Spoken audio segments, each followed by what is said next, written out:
You are welcome here. Hi, good to see everybody. My name is Reverend Bonnie Rose, and this is the Ventura Center for Spiritual Living. It is so great to see you all here this morning. Thanks so much for joining us on this Memorial Day weekend. And thanks also to the folks that are watching online or that will watch later online or on YouTube. Just welcome everybody, and we trust that you'll have a beautiful experience this morning. Lonnie? Good morning, everyone. So glad you could join us this morning. I did wrangle Bonnie to the stage. She was trying to run out the back door. Sorry, Bonnie. It's all right. Yeah. I don't know. I said, it's Sunday. Let's have some fun. It's okay you don't have a talk. You say that very often. And then magic happens. So we're just going to all hold that space that it's going to be a lot of fun. I mean, Karen's here. Yeah, Reverend Karen. Yay. And all of our fabulous practitioners and the people that joined us. So it's already a great day. So Thanks, Lonnie. Magic. Wonderful. Thanks. Woo-hoo. Here she is. Good morning. Good morning. I don't know if we have any youth in the house, but if we do, well, I mean, we have a full house of youth, but I mean, under 18. And if not, I have a quick youth message for you either way. There are 3 ways to ultimate success. The first way is to be kind. Mm-hmm. Now, the second way is to be kind. And guess what the third way is? Be kind. Be kind. Spoken by one of my gurus, Fred Rogers. Yay. Have a wonderful morning. Thank you. Yeah. There he is. He's up there somewhere. Let's hear it for Fred. I'm sure he's up there in he's the up there. cardboard cutouts. He's in the back. Yes. For Fred. Yeah. All right. Back row. I guess I will take my youth and go. Oh, okay. All right. So we're singing to the youth now, and if they're not coming up here, we're just knowing where they are. And let's sing "You Are the Face of God." Here we go. Nice. You are the face of God. Yes, all of you. I hold you in my heart. You are a part of me. You are the face of God. Thank you. All right. And coming to the stage is our practitioner, Doreen, who will Hello, lead us in everyone. prayer. Thank you. And before I pray, and I'll look at all the practitioners, you're just on it. Just stand right up. We'd also like to honor any of our veterans that are in the room for Memorial Day. We want to stand up, and so we can honor you and stand up.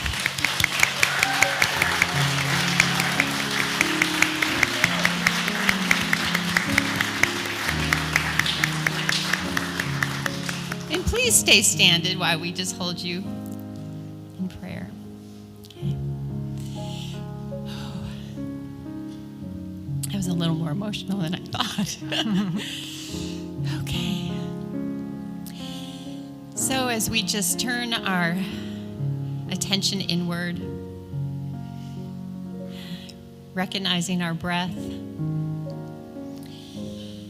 and as we know that breath, we can say and know that this is the breath of God, that God is the breath of life.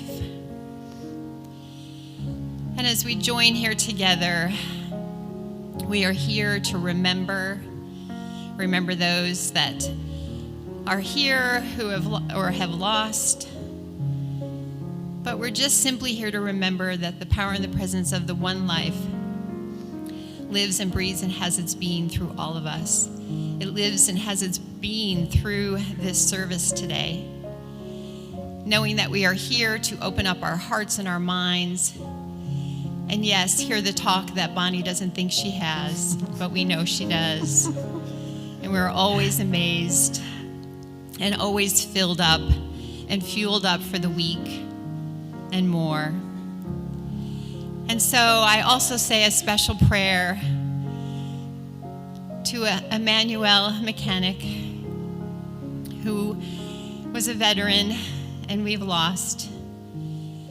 But just holding all of us together here in this service, knowing that the music, those that have said yes to serving us in ways, whether it's the food or our tech team, that we are all here just enjoying each other and feeling the love that is surrounded in this room.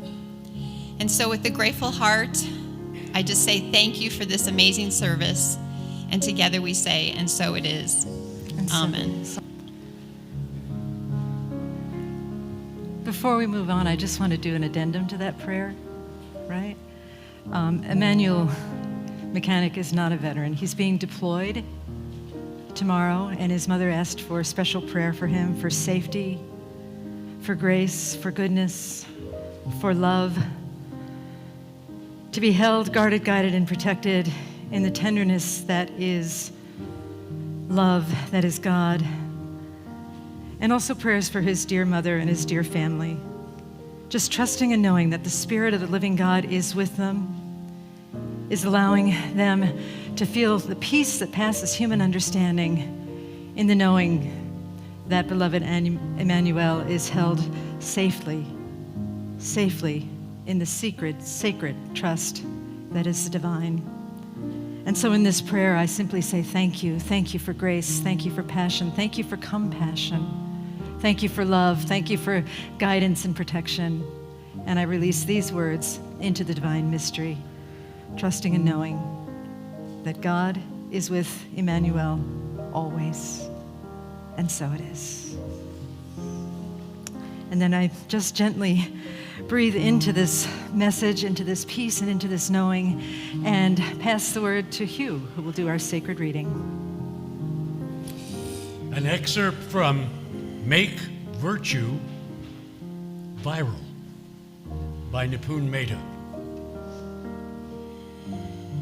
A few years ago, I remember my aunt telling me a story of an accident she was in on Highway 101. The car spun around 180 degrees, slammed against the center divider, her windshield was broken, and her 1-year-old daughter, who was in a car seat, was screaming. As she tried to gather herself, a gentleman in another car stopped and came by her window. "Ma'am, are you okay?" My aunt replied, "I've just called 911, but it would be great if you could help me find my glasses so I can see more clearly." Her glasses had flown, and he did help her find them. In between, he got a phone call. "Honey, I can't talk right now," he said, and continued helping. Then he got another phone call. "Honey, I'll call you back." By this time, the cops were on the way, and things had settled a bit. When he got the third phone call, and he said, "Honey, I'll be there soon," my aunt said, "Looks like you've got to be somewhere. Why don't you go ahead? We'll be okay." And that man replied, "Well, it's my daughter's 6th birthday, and they're waiting for me to cut the cake.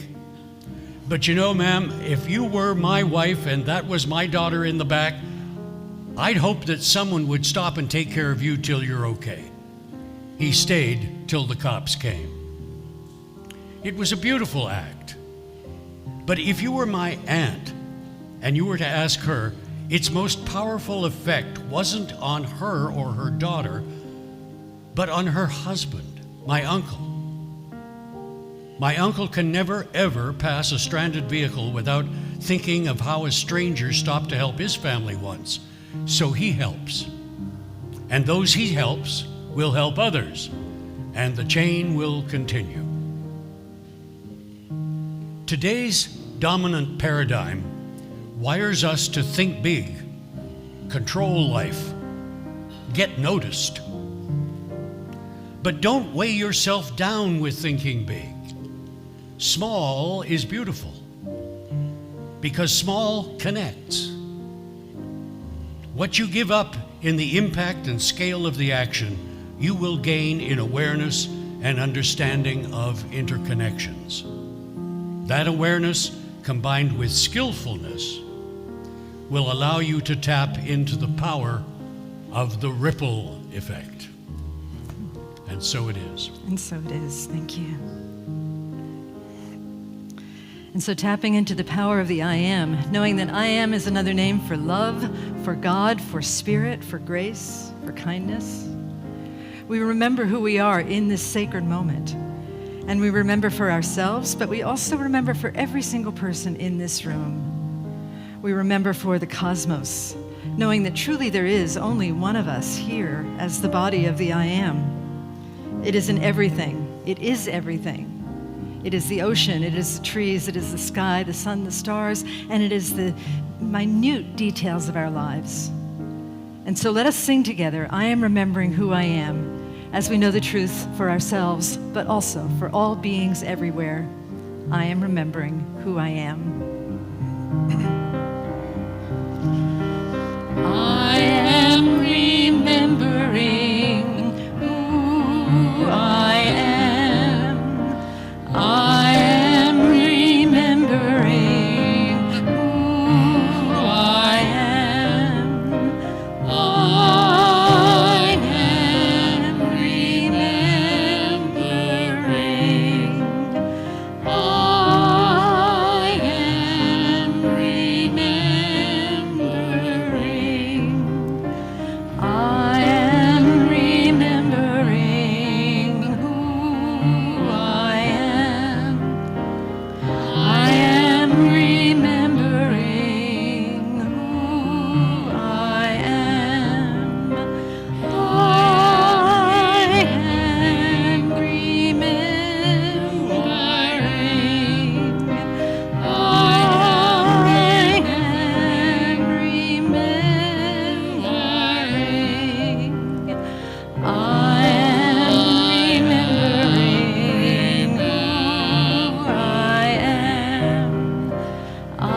am remembering.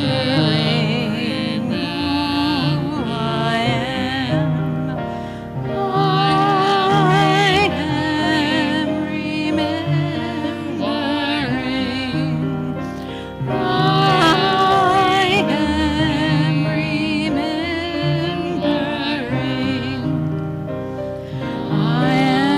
remembering who I am. I am remembering. I am remembering. I am remembering who I am. I am remembering who I am. I am remembering.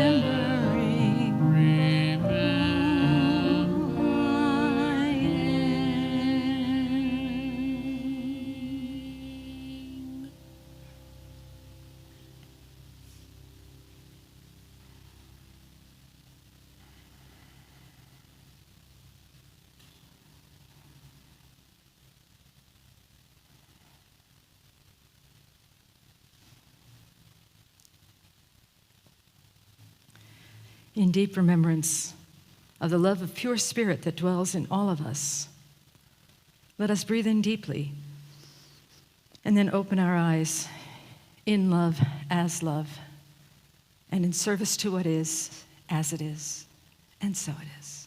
And so it is. Namaste.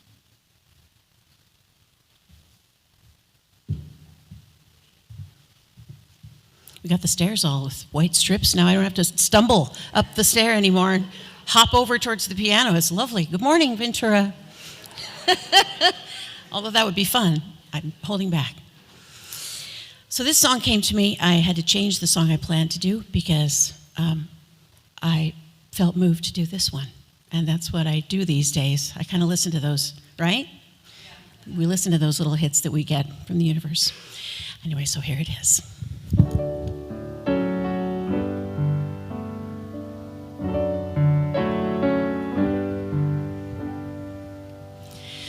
It's not that unusual when everything is beautiful. It's just another ordinary miracle today. The sky knows when it's time to snow. No need to teach a seed to grow. It's just another ordinary miracle today. Life is like a gift, they say, wrapped up for you every day. try your best to find a way to give some of your own. Isn't it remarkable? Like every time a raindrop falls, it's just another ordinary miracle today. The birds in winter have their fling. They always make it home by spring. It's just another ordinary miracle today. And when you wake up every day, please don't throw your dreams away.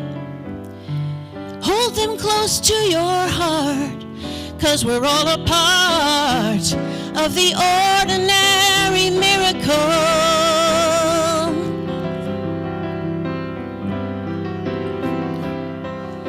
The ordinary miracle.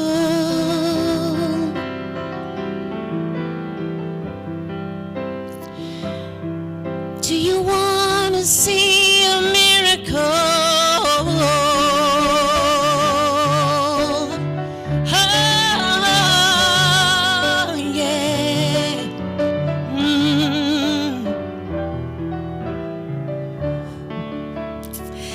It seems so exceptional that things just work out after all. It's just another ordinary miracle today. The sun comes up and shines so bright and disappears again at night. It's just another ordinary miracle today. Ooh, oh, yeah, it's just another ordinary miracle today.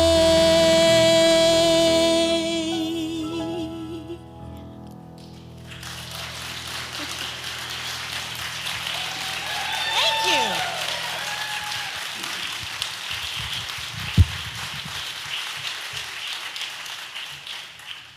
Hi, everybody. Good to see you. Beautiful job, Karen and Chris. Dang, you guys are good. Really? Yeah. Thank you. Thank you. So today, if you can read that writing, it says infinite reciprocity. I'm speaking about infinite reciprocity. Who knows what that is?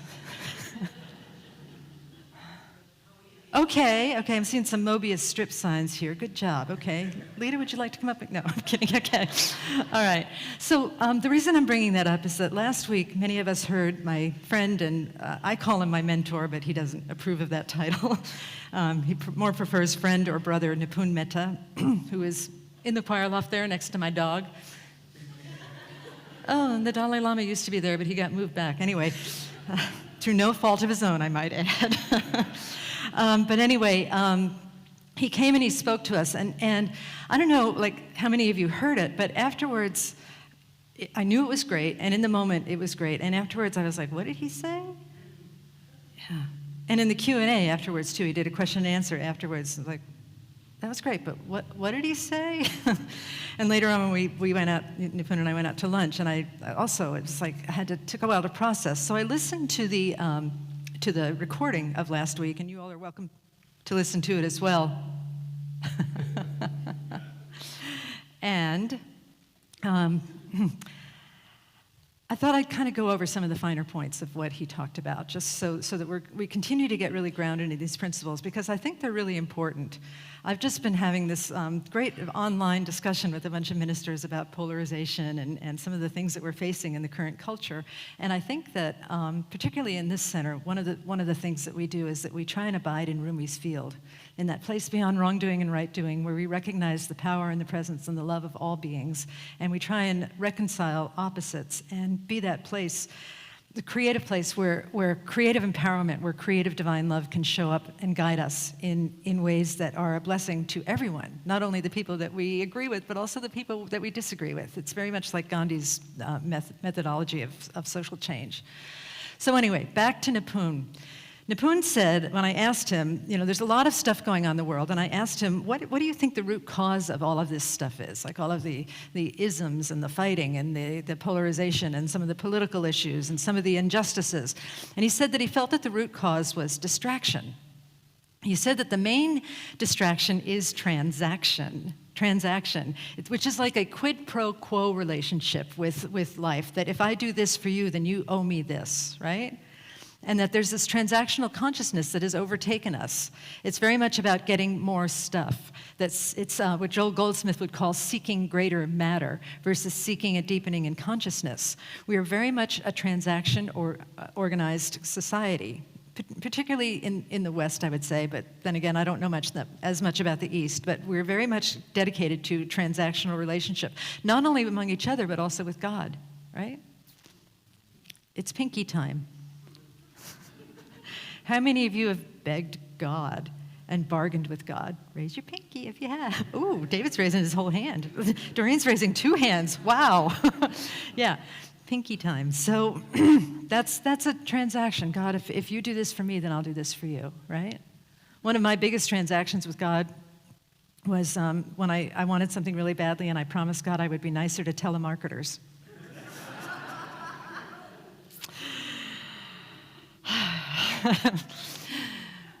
Nipun said that the way out of transaction is to harness infinite reciprocity. Now, there's that word again, infinite reciprocity. What exactly does that mean? So I turned to the Science of Mind teaching. That's Ernest Holmes, our founder. And in Science of Mind, we use the word reciprocity a lot. Even though it doesn't show up in the textbook, it is implied. So reciprocity exists between universal consciousness, which is the consciousness of the whole, the consciousness of the cosmos, and also individual consciousness. So there is a giving and receiving, a flow between the divine and the individualization of the divine and all of us. There's this constant flow. However, God will only turn to us. God only participates in this reciprocity. It's not that God is withholding, but God participates in this reciprocity when we turn to God. God's only condition, love's only condition, is that it has to be received. Right? Amen. That it has to be received. And there are many ways that we practice receiving the goodness of God. Usually it's just a matter of understanding that because we are here, we deserve the goodness of God, right? God is another word for good, by the way, in case people struggle with the term God. But it must be received. And then the other thing that I noticed in the Science of Mind textbook was that God never argues. He might have just called to argue, but that's another story. Sorry, I always pick on people whose cell phones go off because I enjoy it so. So anyway, God never argues because argument supposes opposites, and in God there is no opposite. There is only wholeness. So God doesn't say, I'm right, you're wrong, right? God says, let's hold this space. The God within me says, let's hold this space and listen to one another and cultivate that infinite reciprocity that emerges out of this appearance of opposites. So infinite reciprocity is like that. Love's reciprocity, and another word for reciprocity is exchange. Love's reciprocity or love's exchange is infinite. However, we limit our capacity to partake of infinite exchange in part through transactional consciousness, through our capacity to receive it. That's a combination. That's the marriage of Nipun and Ernest Holmes, okay? It reminded me of this story. I've shared this story with you before. It's about St. Augustine. That's actually St. Augustine disguised as a teddy bear. And St. Augustine is walking on the beach, and he happens upon this little boy who is playing with a cup, and he's filling up the cup with, some pail, whatever, with ocean water, and he's saying, I want to understand the ocean. That's why I'm filling up this cup. I want to look in the ocean and understand it. And then all of a sudden, the little boy turns into an angel. And the angel says to St. Augustine, your whole life, you've been trying to understand God by holding it in the little cup of your consciousness. In the little cup of your consciousness. The way to understand God is to throw yourself into the ocean of consciousness and allow yourself to float in it and allow it to feed you as it will and to lead you as it will. Right? Now, I don't know if that's a true story or not. I heard it from another minister, but it's true in that it's a metaphor for all of us, in that we're trying to understand the consciousness of the divine with our smaller consciousness, with the small cup of our brain, when really it takes something just a little bit more, throwing ourselves out of transaction into transmission, into trust, where we can trust the divine pouring through us in mystical and marvelous and wonderful ways. So that's the first thing on your to-do list, everyone. Go throw yourself in the ocean of consciousness. But another way to look at it, as Nipun expressed it, is how do we express and embody infinite reciprocity? And he looked at 3 levels of it. From me to we, or me to me rather. That first one should say me to me. Darn it, I made a typo. Me to me, then we to we, and then we to us. So I'm going to talk about those things just a little bit. Okay. So me to me reciprocity. First of all, who or what is me? Are we our bodies? Are we our brains? Are we our hearts? Are we our thoughts? Are we all of this and so much more? Are we one with the divine? Are we the divine consciousness expressing as human? I would say yes to all of that. We are all of that and so much more, that which is beyond words, that which needs to throw itself into the ocean of consciousness to be understood. That first picture, the eyes, with the things going down on it, that's actually code. That's AI, people. Artificial intelligence. And he was always quoting Stephen Hawking, who I will paraphrase, and again, probably hear about it at home if I don't say it correctly, but that I'll hear about it right here. There you go. Now you're talking. Yeah. Yeah, that AI could be the greatest invention, or it could be serious trouble for the human race if it's not moderated properly. Is that close enough? Mitigated the risk. If we don't mitigate the risk of AI, right? And so, thank you, appreciate that. Please, anybody feel free to correct me if I say the wrong thing. It happens, I gotta tell you, it happens. So, yeah, right. Anyway, so AI can be a beautiful thing. A lot of us depend on AI for certain things. I don't particularly like it when it spies on me, when Alexa knows what I've been thinking or saying, right? I use the word that I hardly ever use ever. It wasn't a bad word. The word was crepuscular. You know what crepuscular means? Yes, some of you do. Anyone want to shout out the definition? Oh, no, you're thinking of corpulent. Yeah.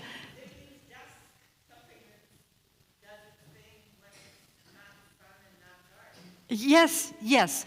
It means active in the daytime and the evening time. I was looking up rabbits and guinea pigs and who is crepuscular, and they both are crepuscular. Well, the next day, Alexa said crepuscular to me because she heard me say it. So that's proof, people. Anyway, AI can be a beautiful thing, but it can also be dangerous. One of the dangers that was noted when I was in India was Nipun told us a story about a man that could chat with his dead father. His father was dead, deceased, and AI gathered up the past history of his father's texts and emails, and then this guy could text his father, and the father would respond via the form of AI. Now, some people would find that comforting, but Nipun's point was, is his father just a piece of content? You know, is it just electronic content, or is there more context, more beauty, more rich, more depth to who his father is? I would say the latter is true, and AI may not be able to capture that. In a conversation I had the other night with some folks about AI, we were talking about how many neuroscientists think of AI, and they're really, really harnessing the power of the brain, right? But in this conversation, we were saying, well, what about the gut? What about the gut? The gut has wisdom too, and then also, what about the heart? And I started to see that the head, the gut, are working together, and the heart is somewhat like the mediator, sort of like the third force, the third space that mediates between these two possible opposites. And it made me wonder, you know, if we are doing this me-to-me reciprocity, if we're working in ourselves, how can we integrate head, heart, and gut as a spiritual practice? As a spiritual practice to make sure that we show up wise, that we show up kind, that we show up with compassion, that we show up with the most possible emotional intelligence that we can muster. Because our capacity to be the best me influences the entire world, because there is truly only one of us. We see the world in a grain of sand and heaven in a wildflower. We hold infinity in the palm of our hand. If the world is in a grain of sand, and if heaven is in a wildflower, and if we can hold infinity in the palm of our hand, surely we are the world. We are that infinite being, that infinite reciprocity, and why not cultivate that? The infinite is me, and the capacity to work on my me, your me, matters. And as I said, I think it takes a blend of head, heart, and gut. So we ask, what does my head say? I had an example of this the other day. Some of you heard about this in the Q&A, but it's again another Nipun story, since I just saw him and spent quite a bit of time with him. Many of you know that I've written a book, and it's coming out in, I think, June 22nd or something like that. And it's a little treacherous. It's a little treacherous because it's very personal. How many of you have had a colonoscopy? Show of pinkies. It's a bit like that, but in public, okay? Anyway, one of the things that was terrifying for me was I had to approach people and get reviews for it. And Nipun was one of the people that I approached. And he didn't read it, and he didn't read it, and he didn't read it. And finally he told me, you know what, I gotta be in the failure club with this. I didn't get around to reading your book. I'm not gonna be able to review it. And so my head told me he hates my book. My gut told me he hates my book. My heart told me something different. So my heart explored it with him a little bit, and he said, maybe you could just write a review and I could sign off on it. My head told me that, and somebody else chipped in with some ChatGPT AI reviews. My head told me those are terrible. They were good reviews, but they didn't sound like him. My gut felt uncomfortable. And so I wrote this review from my heart that said, Reverend Bonnie Rose's book rendered me speechless. By international speaker Nipun Mehta. But then there was a conversation about whether I should really use it because people thought it was funny and it should be in the book. It should be in the book because it's funny. And again, my head said, yeah, it is kind of funny, but something about it doesn't feel quite right to pop that in the reviews. And my gut said, yeah, that doesn't feel quite right either. And my heart said, no, I can't lie to the readers and pretend that Nipun read my book when he didn't. And so in that moment, the head, gut, and heart reconciled into what I felt like was the right decision. And that's happening for you all the time. Think about some dilemma that you're having. Think about some conversation that you're having in your head. What is your head saying? And so often we stay stuck in our heads. We stay stuck in our heads, and that's the only data that we use. But you could also drop down to your gut and say, what is my gut feeling about this? What is my gut telling me? Take a moment to listen to our guts and to say, what is really my gut trying to tell me? Because your gut is so intelligent. So intelligent. There's science backing that up now about how the gut is so intelligent. And then, of course, there's also the wisdom of the heart. What does my heart say? What does my heart say? And at some point, you can integrate the 3 in 1, and it becomes this holy gesture of me working on me, me working on me, you working on you, to become more authentically the divine reciprocity that you already are. So hold on to those questions. You don't have to say them exactly, but just as you're moving through your life next week, think about your head and your gut and your heart and see if there's reconciliation through the 3. Sometimes they'll try and cancel each other out. But I think when in doubt, we go with what the heart says, because the heart is the reconciler, right? So we reconcile the 3 in 1. Then we talk about we to we reciprocity, we to we exchange. You are a me. Everyone here is a me plus a we. How many relationships or interactions even do you think you've had in your life? Millions. Millions upon millions of interactions in your life.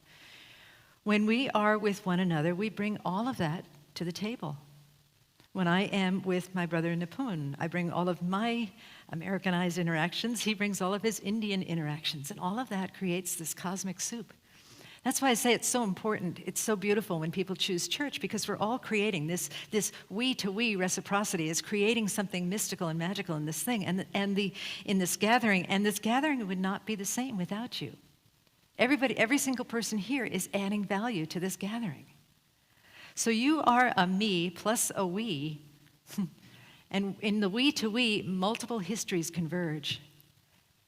And a one-on-one relationship, maybe me to you, but it's really we to we. We are more than the sum of our parts. When we connect with someone, we can ask ourselves, who else might be in the room? You know, and that's an interesting thing when we're dealing with really difficult people. When we're dealing with people that push our buttons. I mentioned last week that I've read Soul Boom by Rainn Wilson, the guy in The Office, the actor who played, what's his name? Dwight in The Office.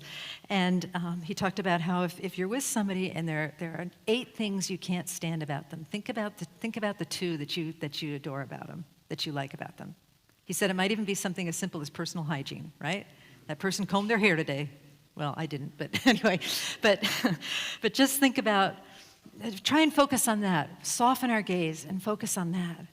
And also, another thing to consider is all of the we that they're bringing with them to this exchange. If you're with somebody that is really challenging, perhaps that person has a history of trauma.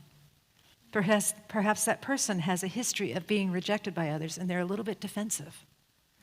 Perhaps that person is afraid or concerned or just sees the world differently than we do based on their background. So we bring all of that together and understand that there is this whole illusion of separateness that is really much more about we to we and the exchange of all of the, dare I say, we-ness between all of us, right? We-ness was a joke on Friends, wasn't it? Remember that? Chandler always had to go check the we-ness, right? Okay, this is not going over all that great, but who cares? All right. So can the blessedness that we offer bless the hidden relationships? You know, a great example of this comes from our board president, Lonnie. Several years ago during the pandemic, we were deciding, we tithe 10% of our income, 10% of donations to various organizations that seem like they need support, they need love and support. And when we were deciding where to tithe, Lonnie brought up a situation where a Sikh temple, a Gurdwara, had been bombed. No, not a Gurdwara, a FedEx building owned by a Sikh family had been bombed in the Mideast. And so we decided to give a donation to a Sikh-friendly center, and we happen to have one right up the street from us, the Gurdwara in Ventura, the Sikh Gurdwara Ventura. And so we brought our congregation, which is a we, as the board is making decisions, we're thinking on behalf of we brought it to a we up in the Midwest that had an extension down to Ventura. And what happened with that was that the ripples continued to grow. The we continued to grow because it cultivated a friendship between myself and Preet, who was the head singer, the head kirtan leader at that Gurdwara. And then she came here and she spoke, and more ripples grew. And then Shelley Eller put the beauty of Sikhism on Facebook and acknowledged, as Preet did when she was sitting in this church, that a lot of times Sikh people are discriminated against because the men wear turbans and people assume that they're Muslims, and then when they see that they might be Muslims, they start to assume that they're terrorists. And you see how many levels of misinformation there are in that. But we started chipping away at that misinformation. We started opening up the ground of all being for a greater reciprocity and a greater understanding and a greater peace between Sikhism and all faiths, all understanding, those with no faiths. We just tapped and scratched away at that puzzle and started putting things together by bringing our we to their we. And the punchline of that, and I know that the ripples continue, but this is the last punchline of that I know, is that I interviewed Preet for a cable TV interview. And after I interviewed her, she called me and she said, some guy in Tennessee, some Christian in Tennessee wants to interview me for his podcast.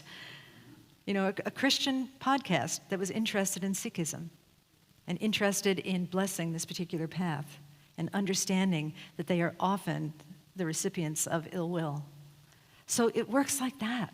That's reciprocity. That's reciprocity. That's infinite reciprocity, where it's like I interview Preet and then I get something back. Yes, I got something back, but also something happened forward, and that will continue to ripple forward and forward and forward and forward. That's what we choose to participate in when we are choosing infinite reciprocity.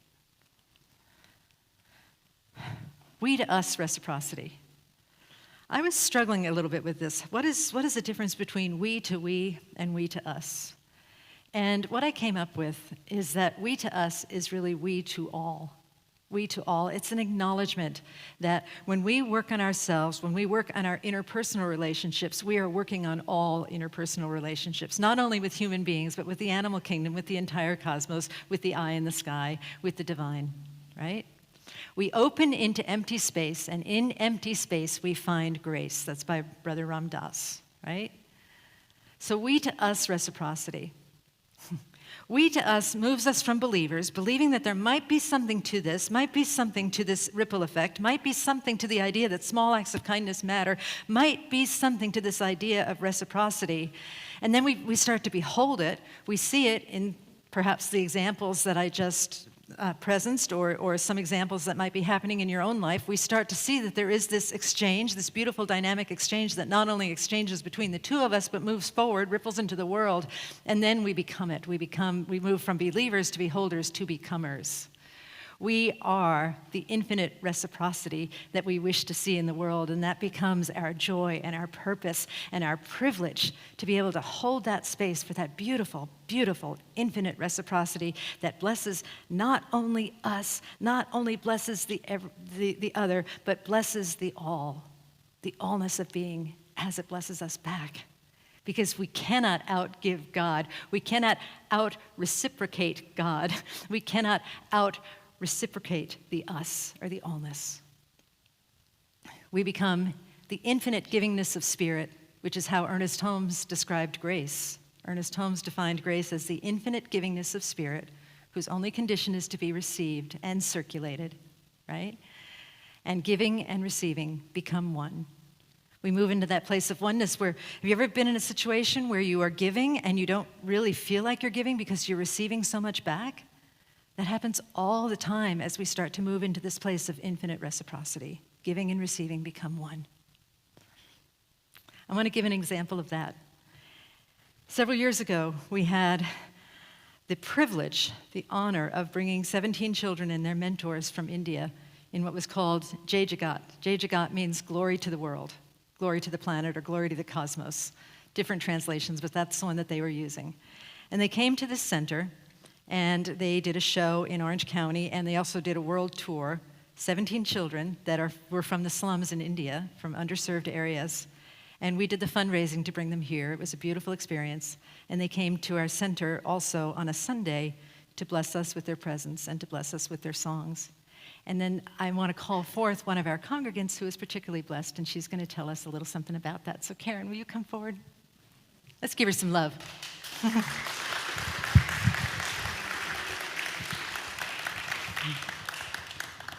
Hi. Hi. Welcome. Thank you. Sure. Well, this was quite an experience for me. I was brand new at the church, and Bonnie had said, well, come on back if you want to help.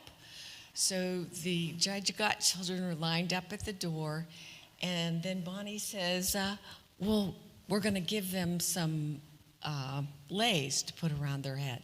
So we had these arms full of leis, and I was like, oh, I hope I do this right. I hope I don't screw this up. And so the children started coming in, and when I put a lei over one of the children's head, he bent down and kissed my feet. And I just felt waves and waves of love coming to me. It was the most amazing experience of my whole life. It was beautiful. So thank you very much for this wonderful place where something like that can happen to you. Thank you, Karen. It was beautiful. Yay. Thank you. Thank you. Didn't you do a beautiful job of telling that story? Oh, tears. Yeah. And that to me feels like we to all. You know, those children brought their whole history with them. And Karen thinking that maybe she didn't know how to do the job. How many of us have been there, right? Volunteering for the first time and thinking we don't know what to do? And yet having something greater, some grace assembled that moment where that child, that first child could walk in and Karen could put a flower lei over his head and then he would lean down and kiss her feet. And the magical thing is that she's talking about it, and that was 5 years ago. 5 years ago. And yet it was such a profound blessing that it blessed her, but now it continues to bless us through the ripple effect, through knowing that that happened, that that can happen, and that it's going to be a custom-made experience for each of us. That was a custom-made experience for Karen that I think touched a lot of us deeply in the heart. But there is a custom-made experience of grace that seeps and sneaks and celebrates into our lives when we're not even looking for it. Even when we're feeling like we might be inadequate to the task, even when we're feeling we may not know what we're doing, even when we're unsure, that grace can penetrate anything. And as we start to see this we to all conversion, reciprocity, it becomes more and more prevalent. Here's a picture of more of those ripples. The JJ Got children were on our stage, as I think I showed you this last week. They are interacting with our children, with our choir, right? There's the donkey that was on the Academy Awards. When I told Nipun that, he's like, no, you're kidding, right? I'm like, no, he was on the Academy Awards. He had to pretend to be a girl, by the way. That's a whole other story, because he was playing a girl. Drag? Is that a drag donkey? Anyway. Anyway, but all of the ripples that came forth from that gathering, and there are too many to name. And then one of the most beautiful things that happened recently was that this is 5 years later, and Nemo, who was the sort of the ringleader of that group, sent us a picture and a video of the children now. And they're all grown up. And this was actually a video. That's some of them. It's not all of them. It was actually a video. And they all told what they were doing in their lives. And, you know, and the thought is that part of bringing the children on this tour, and, you know, it wasn't about the tour. It was about the training that they received in putting a show together and in ultimate, abundant cooperation and in praying before meals and in treating everything with reverence and in every aspect of the theater, showing up with great reverence and great joy and great consideration for the other. And we saw that when they were here. But now they're grown up, and the tour and the process of building that tour had such an impact on their lives, and they're all working professionals now, where they came from such an underprivileged area. And I'll tell you a secret. Some of them work as telemarketers. Or say on customer service helplines. Another target for disdain and eye rolling for me at times. But I'll think of it differently now, because it might be Dhruv sitting there, or it might be Preeta, or it might be Kamev. It might be one of them. So I'll think of it different now. So think about those ripples. Think about those ripples and how we can participate in that. A lot of it is just through awareness of knowing that this is happening, that we get to see it and we get to be it and we get to play in this field of grace. So here's our call to action. For the me, notice the dynamic trio of head, gut, and heart, and live from that place, and ask questions and make decisions from that place, or the reconciliation of those three. For the we, hold people lightly. Understand that their whole history comes with them, and listen meticulously. And while you're at it, hold yourself lightly and listen to yourself meticulously. Hold people lightly and listen meticulously. And then for the us, my thought, my heart, my action can bless the whole world through the ripple effect. And if that's true, what will I think, do, or say next? Will I be kind? Will I be gentle? Will I be loving? Will I bring joy? I hope the answer to all of those questions is yes. So what would you do? I would suggest that we all plan on being a blessing.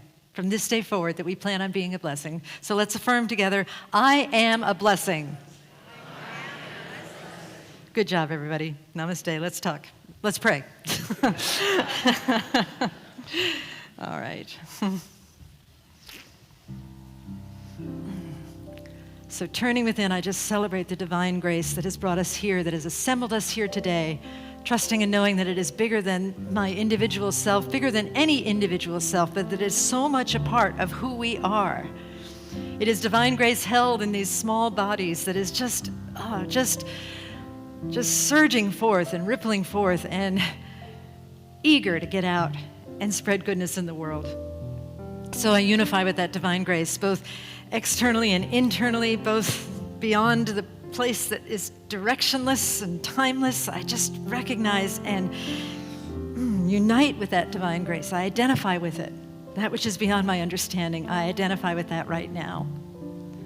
And I know that divine grace holds us in tender care, that it guides us to be more of the me, to be more of the we to we, to be more of the we to us, that blesses and enhances our beautiful world for ourselves, but for every being everywhere.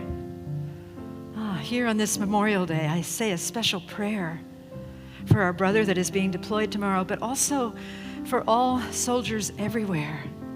And trust that at some point, yes, we will still continue to honor veterans and soldiers and those who have lost their lives, but that war will be a thing of the past, that we will let go of the need to fight, and that we will embrace a tenderness and a grace that longs to be known through the hidden treasure that is our life.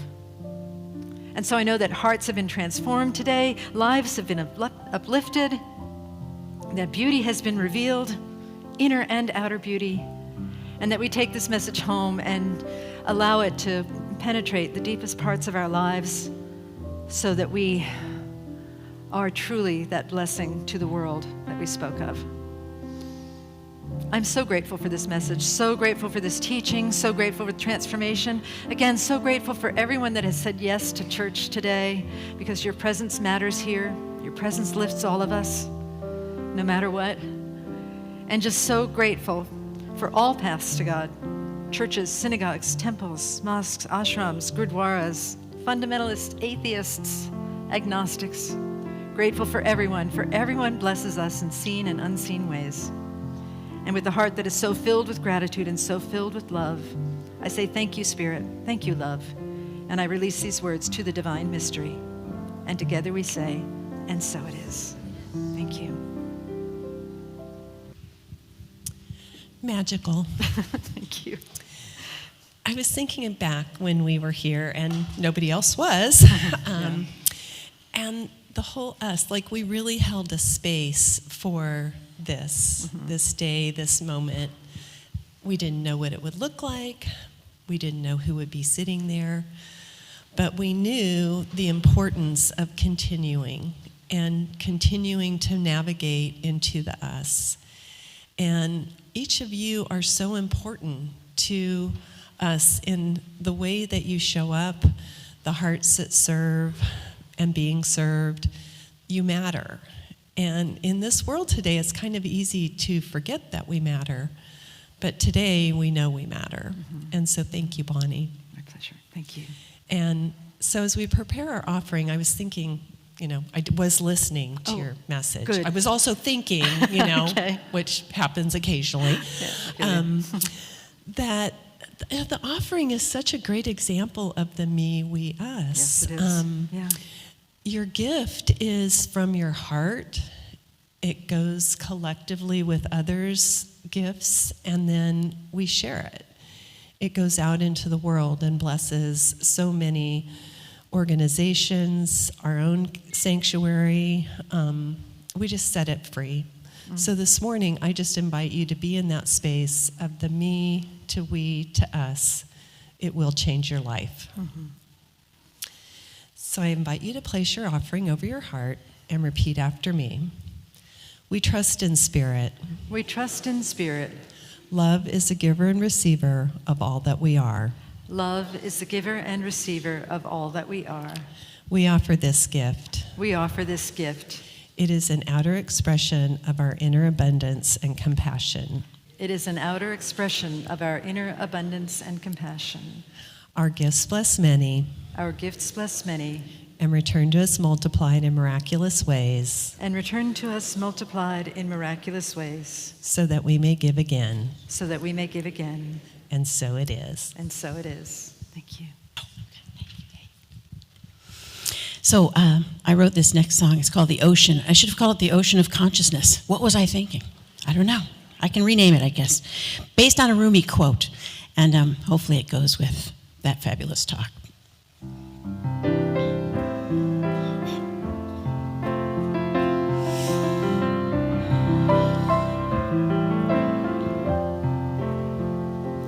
One of the many, or one of the few, insignificant, or ego crashing through. Where do I belong in everything I see? Am I part of something? Is it part of me? I am not just a drop in the ocean. I am not just a wave on the sea. I am love, I am life set in motion. The whole ocean in a drop, that's me.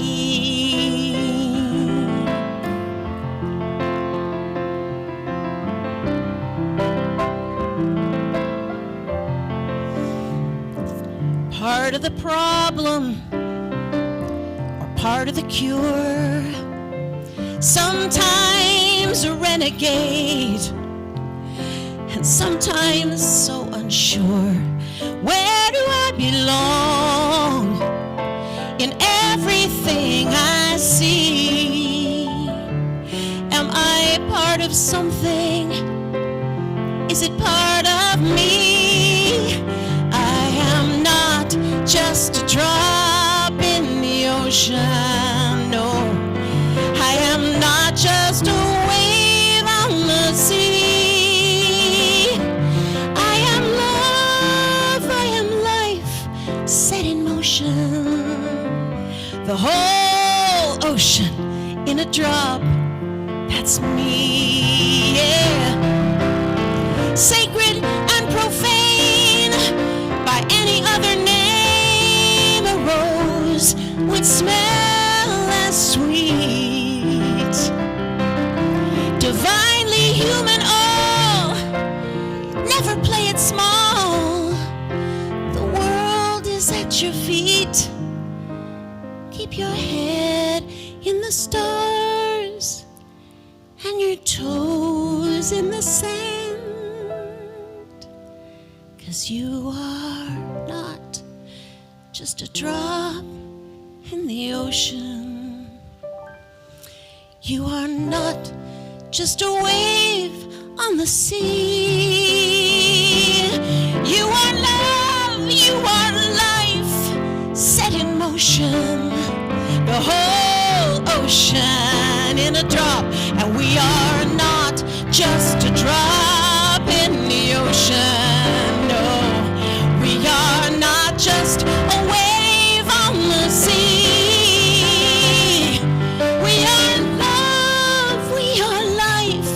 Set in motion, the whole ocean in a drop, the ocean in a drop, the entire ocean in a drop. That's me. That is we. That's we.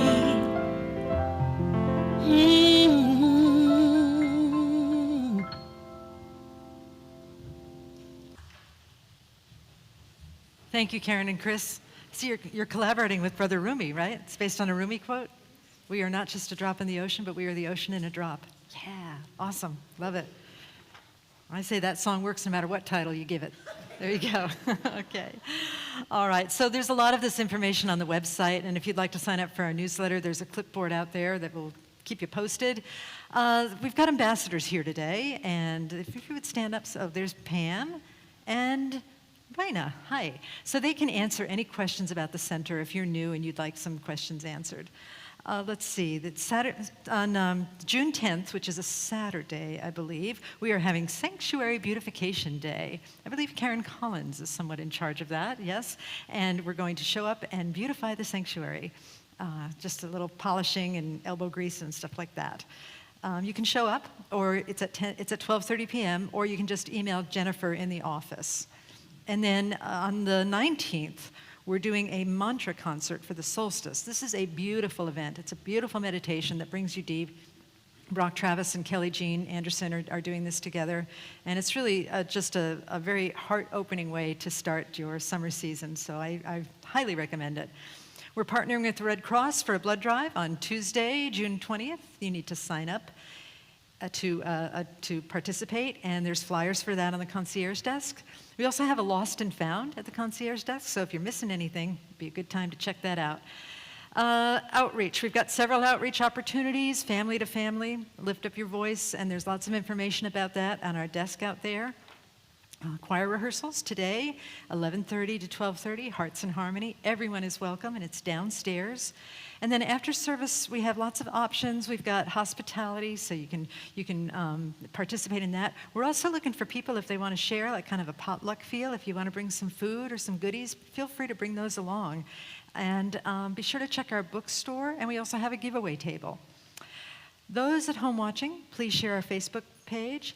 And one of the best things you can do after the service is to get a prayer with a practitioner. Just come on down. One of the men or women wearing a white stole would be happy to do a prayer with you for whatever is on your heart. It's a beautiful experience, and I hope you gift yourself with that. Okay? So now we'll do another prayer, and we'll send you on your way. All right.